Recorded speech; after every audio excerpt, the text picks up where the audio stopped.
we are about to talk about something that is personal to you and I, personal finance. And today we will be touching on a subject that is personal to most South Africans, and that is the issue of debt. So, this is where we keep it real, relatable, and of course, relevant. Now, let's talk about something, like I said, that touches the lives of millions of South Africans, but often lives in silence, and that is debt. According to the National Credit Regulator, over 10 million South Africans are behind on their debt repayments, and more than half of credit active consumers are struggling with impaired credit records. So, even more telling, Vuga Nation, is that according to the latest Debt Busters report, debt counseling inquiries have increased by over 30% year on year. So that tells us something very important. People are overwhelmed. And of course, they are also reaching out for help, Resheka. So today's segment here with on the financial wellness with Resheka Mahadow series is called Debt, Shame, and Taking Back Control. So, because while debt is often treated as numbers on paper, it's deeply emotional. It can affect how we feel about ourselves. So, and how we show up in the world, and even how we sleep at night. But here's the truth: you are not alone, and you are not a failure. So, debt does not define your worth.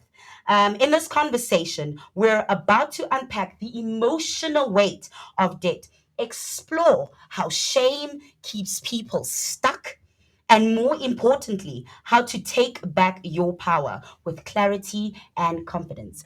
Welcome back, Rishika. It's obviously always a pleasure having you here on the Vuga Breakfast Show. So, let's start with something like many people carry, but rarely talk about, right? Debt. Why is it so emotionally charged in your experience as a financial strategist? Thank you, Tisa. It's lovely to be back, and hello to everyone. So, the reason why it is such an emotional grip is because debt attracts shame. The first emotion that is triggered when one has debt is shame. So, when someone is struggling and they aren't able to make their repayments or they've lost their job, they ideally should speak to someone. True. But what happens is people withdraw. And this is unfortunately compounded by cultures. So if you come from a culture that sees material stability as success, this could push you in a further hole. Now, unfortunately, shame leads to avoidance, and that just compounds the problem. But here's what I've found in my work is that debt isn't necessarily caused by recklessness. It is often caused from or results from survival, lack of means, and in most instances, people are trying to do the right things but just end up in a difficult situation. That's true. It's very often the case. And that isn't necessarily the place where one should stay. So, understanding, and here's where the shift can come in understanding that you are not your debt can be the first game changer in terms of movement. So, debt is not an identity, it is a situation. Ah, man, Rashika, those words are powerful. Debt is not your identity, it is a situation. And I Absolutely. find that that is quite an important shift that you have suggested right there in mindset. Because when we look at debt in that way, we don't make it personal to ourselves, but realizing that it's just a temporary situation and that we can find a solution. So, what can someone do if they're feeling completely overwhelmed by their debt? And absolutely, that is a situation. So the first thing is understand that that is normal. It is normal to feel overwhelmed in such a situation. And there's many things that one can do in order to start taking control. So the first thing is definitely be kind to yourself. True. Always be kind to yourself. And I would start with, in any situation of stuckness, I would always start with understanding and clarity. True. So I would say start with clarity. It's the first act of self-respect, is clarity. So start with understanding what you owe, to whom you owe it, what are the repayment terms. And I understand that this can be exceptionally difficult, Very much so. but keep going. Then look at what is manageable and what is urgent, and of course, what you can't attend to at all. Now, here's the kicker. When you look at it, don't get scared. I understand that it's normal to want to run away, but where you can't make the full repayments or aren't able to at all, call and negotiate. Believe me, it turns out better than you possibly could think in most situations. So that is definitely an option available to you. Then I would also say, do things like seek out help, speak to a trusted advisor, a counselor, a coach. Those are options available to you. And then there are tools available as well in terms of practical tools like budgeting and repayment plans. But there's also emotional tools like support and perspective. And the reason is, you can't speak about financial health or financial wellness without speaking about emotional safety. Yeah, and that is quite true, because I know for a lot of South Africans, especially around here in the township and in most societies, it's a shameful topic to talk about. But, another way in which people look at debt is that not all debt is bad. Can you explain that to me? Absolutely. So that's actually a very interesting one. So debt itself isn't the enemy. It is how we use debt and why we use debt that matters. So the difference is, there's debt that can drain your future, Yes. and there's debt that can support your growth. I mean, yeah, because I know if you don't have a credit history, they cannot give you more credit. They'd ask, that you have, a credit history of some sort for you to actually be able to get credit. Absolutely, and that becomes important, and I'm going to elaborate. Please So, good debt is, well, so-called good debt is debt or money that we borrow in terms of improving our long-term financial position. So it's things like when you borrow money for education, building a business, or even buying property. Now, the reason why that is considered good debt is because it's structured, there's clear repayment terms, and it supports you in terms of building growth, Yes. building something of value. Now, whereas bad debt is unfortunately mostly unplanned, attracts high risk, and generally is an emotional decision. And from my experience, what I have seen and the industry has seen is that bad debt generally comes about when someone is living beyond their lifestyle. True. Or if someone is plugging holes without a long-term plan. Where you're just making temporary solutions for a deeper problem. Absolutely. Now, here's the challenge with that, is that when one does that, what most people don't realize is that that type of loans or short-term loans actually negates them even further than their current situation. So it's understanding debt and understanding the intention. So are you borrowing through intention, or are you borrowing through desperation? So talking about that, I mean, speaking of temporary solutions for a deeper issue, and making credit in order to survive. Let's talk about those temporary loans. So for someone who is using credit to survive, what can they do actually? Okay, so there's a couple of solutions, and I'm glad we're touching on that. Temporary loans, or also what they call payday loans. I know a few banks that offer them, and I have been a user of one of them in emergency situations. And it makes sense because it is a quick fix. Yes. Unfortunately, it's a long-term goal destroyer. Okay. So temporary loans are available and they're more accessible. But what most people don't understand is that when you take a temporary loan, what it is signaling in terms of your financial standing or in terms of a view of who you are financially is that you are actually sending screaming red flag signals to the financial institutions to say, my finances are in trouble. Oh no. I am struggling with cash flow continuously, and here's what can make it worse. The trend is once you get one loan, you often want to get more. Yeah, and I've seen so many people make that mistake because credit is so easily available to them. So they just use it because of that. Absolutely.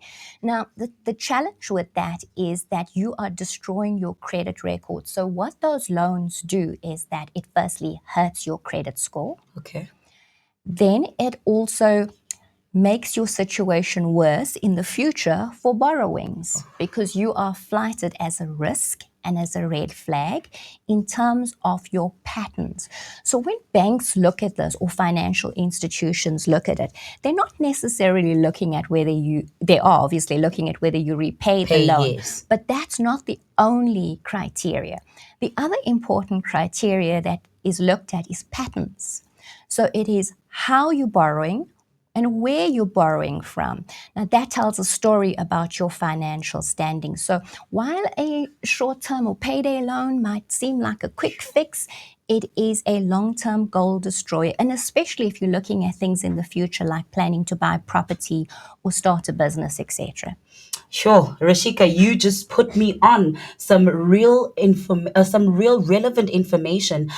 Because I just thought when you take out loans and when it comes to credit scores, it's really the most important thing is actually just making sure you pay the money back. I didn't know that they look at what you're borrowing, how you're borrowing. No, absolutely. And if I may just add, if someone is in such a situation and you have access to overdraft, then it's a better option to use overdraft.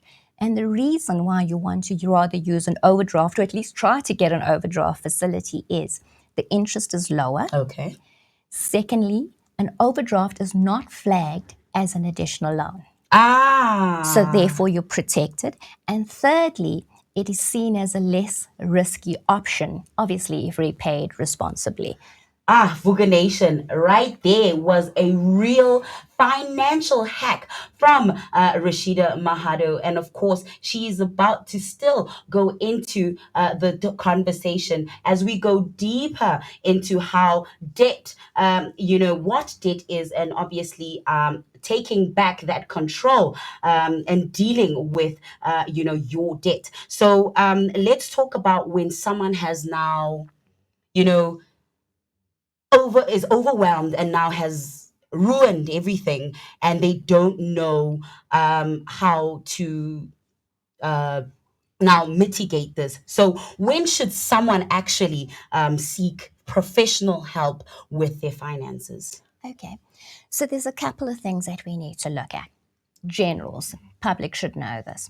Banks have a certain threshold in terms of the extent of credit that they're comfortable and believe that we can all handle. So if your debt is more than 40% of your income, Okay. so if your debt is more than 40% of your income, and or if you are skipping essentials to just try to pay debt or stay afloat, then it's time to ask for help.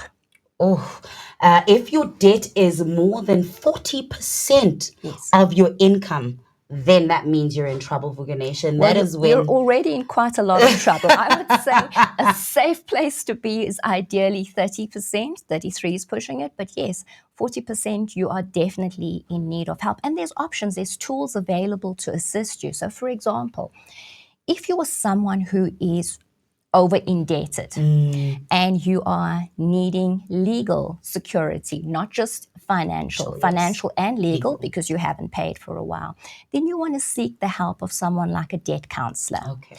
The reason being, a debt counselor will renegotiate with your lenders in terms of a structured repayment, and this is all within a legal framework. However, it does come with a caveat.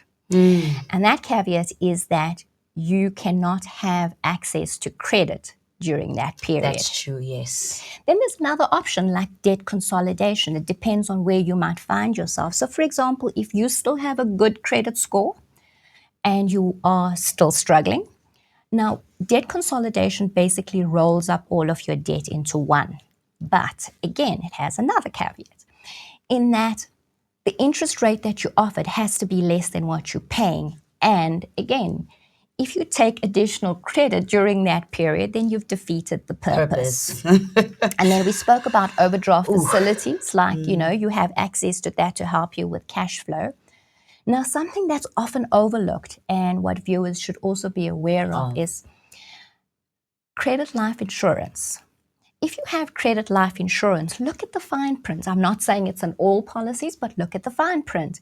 You could possibly have an opportunity to cover repayments when you aren't able to. So that option might also be there. And of course, lastly, there's people like financial coaches and financial consultants and advisors that can assist you, because it's important that you learn new habits so that you don't find yourself in the same situation. Thank you very much for those useful tips. I know for me, I'm learning a lot in this conversation and I'm taking a lot of notes. So now we are about to go into credit reports. If you're like me and you don't like looking at a whole lot of numbers on a on a piece of paper or on your screen, then listen very carefully to this one. So why are they so important, Resheka, and what should people look out for when checking their credit reports, and how do credit inquiries impact your credit score? I mean, there's a lot of confusion about these things. Absolutely. Spot on, TC. So, yes, this is one that trips up a lot of people. So, think of your credit report like your financial CV. Yes. Basically, it tells lenders how responsible you are and how you've handled credit in the past. That's basically the first part of your credit report. Then I would say everyone should look at their credit report. It is a must. As much as it is scary and most of us want to run away from our credit report, we should look at our credit report, and here's why. Your credit report tells you many things. So, for example, it can pick up errors. It can also pick up outdated information, which could work to your disadvantage. So you want that corrected. And then, of course, it picks up identity fraud as well. Okay. So think of it like looking at yourself in the mirror, like a reflection. Before you have a big event or something important, you want to make sure that everything is represented accurate. And you look good, yeah. Exactly. So it's the same with your credit report. Now, here's the kicker with the inquiries and where the confusion comes in. Okay. So there's two types of inquiries. There's a soft inquiry. Now, soft inquiry is like when you check your own credit report or when a institution pre-approves you. Now, in those instances, your credit report is not affected. However, when there are hard inquiries, so when you apply for credit, that's when your credit report, your score is impacted. And what hurts that even more is that if you make multiple inquiries and if you are borrowing often, then that is bringing down your score tremendously.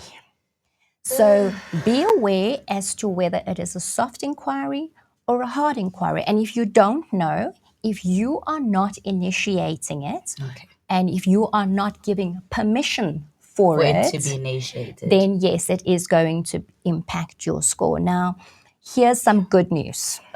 The good news about this situation. Yes, let's get to that. The good news is that everyone has access to their credit report, one free credit report per year from a registered bureau. Okay. So it's free, and that inquiry does not affect your score. So you only have one. One, correct. One, and then the rest, they have an impact. They Well, will they're lower. paid for, but they Yes. don't necessarily have an impact Okay. depending on how they're requested. Requested But is. those credit loans, those small loans, payday loans, temporary loans, they definitely affect your credit. Yeah. Okay. Okay. Okay. Okay. Okay. Okay. Well, I know for me now, you've called me into order, and that's good, because now I've always been afraid of taking credit unnecessarily, but now you've just stamped it, like you've just stamped it and made it a rule in my life that you don't just make those unnecessary credit inquiries. And you know what, when it comes to debt, like you said, or credit, you need to be intentional about it, and it needs Absolutely. to be credit that grows you and not the one that will destroy you. Absolutely. And your credit score matters depending on what you want to do. And irrespective, it does matter in terms of your lifespan. So it's something that you want to be intentional about. So once someone starts to rebuild their credit, now let's talk about rebuilding, regain their control, and obviously shift their relationship with their money. Where does something like buying property, for one, I mean, I know you're a bond activator, fit in? So is that something that is realistic or just a dream for later? It can seem like a far off dream and something that's completely unrealistic, especially to someone who's been through financial stress. However, once you start rebuilding, you'll find that it is really accessible and becomes a tool for stability, for security, and for growth. And it's also one of the ways to reclaim your financial strength. So, in terms of property, absolutely, it is something that is still extremely accessible, but it has to be driven by intention, a specific strategy, and timing. And that's something a financial advisor, a coach, and or a bond originator can assist you with. Yes. So thank you for that. You said bond originator, not activator, or are they just one and the same thing? Well, they're either called mortgage brokers or bond originators. Okay. Thank you for that correction, Resheka. So lastly, right here from on this segment, so that the Vuga Nation can feel like they have this under control. What's one truth or shift you wished some more people, not some, understood about money? That powerful reminder that can come back to them when things feel out of control. And that's a very important one. Yeah, Thank you. because we want to regain control essentially over, our financial affairs, and take back that financial freedom that we all strive to have in today's modern society. Absolutely. So, what I would like everyone to know who finds himself in this situation is just because you have debt or find yourself having being in a difficult situation does not mean that you're irresponsible or that you're broken. It just means that you're human. You know, money is one of the most emotionally driven aspects of our life. So when someone is finding themselves in a situation where they feel ashamed or feel like they need to hide, what I would rather say to them is consider that this moment is asking for you to be courageous, to reflect, it's asking for honesty, and it's asking for change. And this is possible.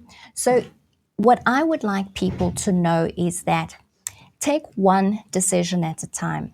So, with clarity, with support, and with making those small changes, you can reclaim your power one decision at a time. And I would also say, in addition to that, it's important to know that it's not about perfectionism, it's not about getting it right, but it is about making the change and starting. So it's about progress. And I think I'll end with your next step is more important than your last misstep.